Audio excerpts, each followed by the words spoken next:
Assalamualaikum, bertemu kita pada hari ini. Syukur Alhamdulillah tuan-tuan dan puan-puan.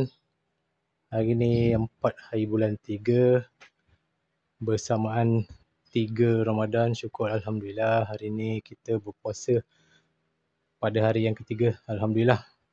Okey, hari ini saya di rumah customer ni. Hari ini hari kedua saya bekerja kat rumah customer ni. Syukur Alhamdulillah. Ini DB asal dia. InsyaAllah saya akan tukar DB ni kepada yang lebih baik. Minggu lepas saya dah order barang untuk metal clad. Tadi dia dah call saya, barang dah ada. InsyaAllah nanti saya datang ambil. So, ni progress untuk hari ni. Kornis ni saya terpaksa potong. Atas terlalu sempit. Kita buat point untuk bahagian kapos ni. Ni DB dia. Dan ni bahagian kapos. Kat situ ada point lampu hiasan. Lampu tembok ni owner dah beli, ada 2 unit. Okay, ni 2 biji. Dekat ujung tu ada point CCTV 1. Dan belah sini ada point CCTV dan juga lampu tembok ni. Lampu tembok ni ada 2 biji. Saya dah tarik wire. Saya guna full casing 2x1. InsyaAllah banyak wire kita boleh masukkan dalam ni. So, ni laluan saya. Cumanya kat atas ni terlalu rendah. So, saya terpaksa potong kornis ni untuk jalan dia punya casing. Sempit Itu saya dah standby. Tu nanti saya guna fleksibel. Sambung ke sana. Terus straight pergi DB. Okay, untuk wire yang mana biru ni point untuk CCTV. Ada 2 point. Saya tak ada looping-looping. Point lampu tu kita belum tarik pergi ke DB. Tu saya dah siap looping. 1 switch, 2 biji menyala. Okay, kita tengok laluan atas ni.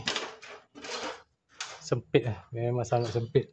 Jadi saya terpaksa potong kornis. Okay, ni casing dia. Kat sini ada 4 point. Tembus ke sana. Kemudian terus turun ke DB.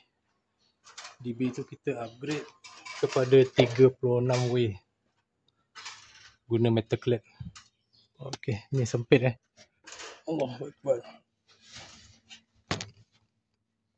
Okey, ni ke atas dia, bahagian atas. Manhole dia belah sana. Tapi saya nak pergi sini memang sangat sempit, payah. So, saya terpaksa potong kornis untuk memudahkan kerja. Okey, ni laluan dia.